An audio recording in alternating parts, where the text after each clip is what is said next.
The Nazis gave their soldiers superpower drugs so they could stay awake for 3 days, but the price they paid was horrific. In the spring of 1940, the skies over Europe seemed to be on fire. As German forces stormed across the French border in the Blitzkrieg campaign, the world fell silent in shock. Panzer tank columns rolled day and night, without rest or pause. Luftwaffe pilots dropped bombs from dawn till dusk, then took off again. Wehrmacht soldiers marched 60 miles straight through the Ardennes forest without a moment's sleep. The French generals couldn't believe it. How could the enemy fight without exhaustion, drive without stopping, shoot without trembling? Intelligence reports sent back to Paris contained only 2 words: they don't sleep. No one knew that in each German soldier's pocket there was a small secret the size of a bean, a white, smooth, odorless, and tasteless pill.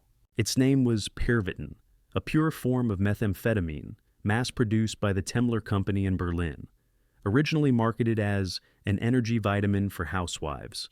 But when war began, it became a chemical weapon for the human body. 1 pill and you don't need sleep. 2 pills and you don't feel fear. 3 pills and you are no longer human. Spring 1940. The roads of northern France trembled under the iron weight of the Blitzkrieg. Columns of German panzers rolled through the mist, their treads grinding mud and asphalt into one continuous blur. Above them, the Luftwaffe circled like hawks. 3 days. That was how long they fought, drove, and killed without rest. French officers who survived the first wave described it with disbelief. They came at us without sleep, without fear, like machines. But the Wehrmacht's speed and precision weren't only the result of strategy. Behind every tank crew and every infantryman was a tiny chemical secret, a white tablet called Pervitin. It was first developed in 1937 by Temmler, a Berlin pharmaceutical company. On paper, it was a mild stimulant, similar to caffeine. In practice, it was methamphetamine, a drug that supercharged the nervous system, erased exhaustion, and replaced fear with cold, mechanical confidence. By early 1940, the German High Command had approved mass distribution. In just one campaign, over 35 million tablets were issued to soldiers. Field medics reported miraculous results. Units could march for 60 miles straight. Tank operators could remain awake through 48-hour offensives. Bomber pilots could fly mission after mission without blinking. Doctors in the Wehrmacht called it a chemical miracle. Propaganda posters praised it as the soldier's friend. And in Berlin, the Ministry of War quietly labeled it essential for Blitzkrieg. But beneath the efficiency lay a growing madness. Soldiers began to hallucinate between battles. Some claimed to see flashes of light that weren't there. Others trembled violently when the drug wore off, their bodies craving more. A sergeant from the 10th Panzer Division wrote home, "The pills make you a god for a night. Then they leave you hollow, like a ghost in your own skin." The Wehrmacht's doctors ignored the warning signs. The results were too extraordinary to question. When French resistance collapsed in 6 weeks, commanders credited discipline and doctrine. Few mentioned the drug that had fueled the invasion. But the men knew. In their pockets, the small white tablets rattled like dice, the sound of war's new experiment. It wasn't just the machines that made Blitzkrieg unstoppable. It was the chemistry inside the men driving them. By the summer of 1940, the Wehrmacht had tasted invincibility. From the Ardennes to the gates of Paris, entire divisions moved as if wired to an unseen current. Orders came down the line, engines ignited, and thousands of men moved in perfect rhythm, tireless, fearless, unstoppable. To the German public, this was proof of racial superiority. To military doctors, it was chemistry at war. They had discovered a way to strip sleep and fear from the human body. And for a brief, terrifying moment, it worked. Each soldier carried a small brown envelope stamped Pervitin 3 mm. Inside were tiny white tablets, light as sugar, lethal in effect. A corporal might swallow 2 before a night march, 1 more at dawn, and another before battle. In the space of an hour, the drug surged through his bloodstream, heart racing, pupils dilating, fatigue dissolving into a burning clarity. "I felt awake like never before," one infantryman recalled. "It was as if the world had sharpened its edges. Luftwaffe pilots called it Stuka Schokolade, Stuka chocolate. Ground crews slipped the tablets into coffee before long missions. Bomber formations flew for 48 hours straight, their eyes rimmed with red, their minds locked in an artificial calm. To commanders, this was efficiency made flesh. To the soldiers inside the cockpits and tanks, it was a descent into a new kind of madness. When the drug wore off, the body demanded payment. Hands shook uncontrollably, muscles cramped, some collapsed mid-march, trembling with exhaustion. Others, still high, charged into enemy lines without orders, reckless, euphoric, and doomed. Military physicians began documenting what they called Pervitin collapse. The symptoms mimicked shell shock but came faster: psychosis, hallucinations, violent outbursts. One medical report from the Eastern Front described a tank driver who, after 60 sleepless hours, drove his Panzer straight into a river, convinced he could outrun death. And yet, the orders never stopped. The pills kept coming. Factories in Berlin ran day and night, stamping millions of tablets, while Temmler advertisements quietly promised a new human capacity. In Hitler's war machine, the line between man and mechanism had begun to blur. Pervitin had turned the Wehrmacht into something beyond human endurance, and far beyond human control.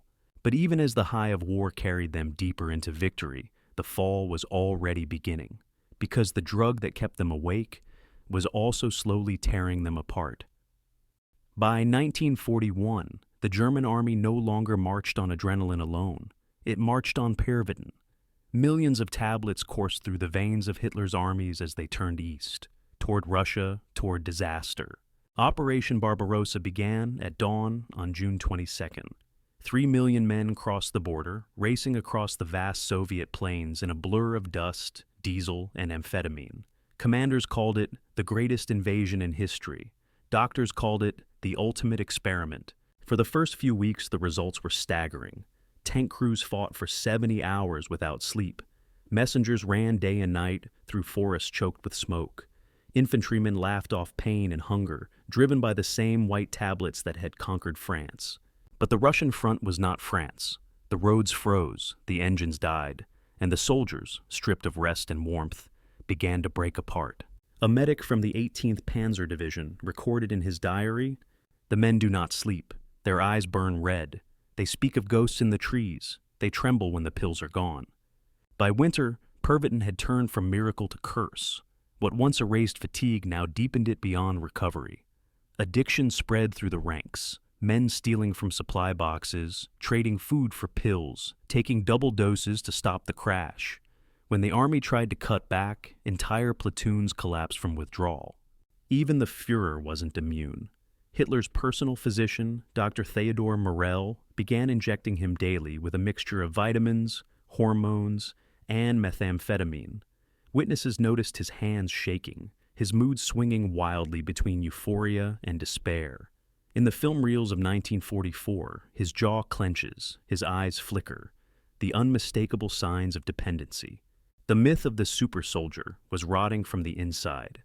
By late 1942, military hospitals filled with men whose bodies refused to fight, their minds fractured by sleeplessness and psychosis.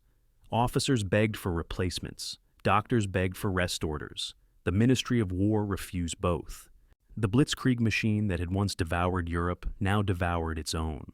Pervitin had delivered the illusion of control, but not victory. The war that had been fueled by chemistry was beginning to crash, just like the men who fought it. And as the Reich's armies bled out across Russia's frozen fields, the question whispered through every medic's tent was the same: how long can men live without sleep and still be human? By 1944, the miracle drug that once powered Hitler's armies had become their silent executioner. The Wehrmacht was collapsing under its own chemistry, addicted, exhausted, and broken. The same soldiers who once stormed through France now trembled in hospital beds, their nerves shattered, their hearts weakened from years of stimulant abuse. Doctors called it total physical exhaustion. The soldiers called it something simpler: the crash.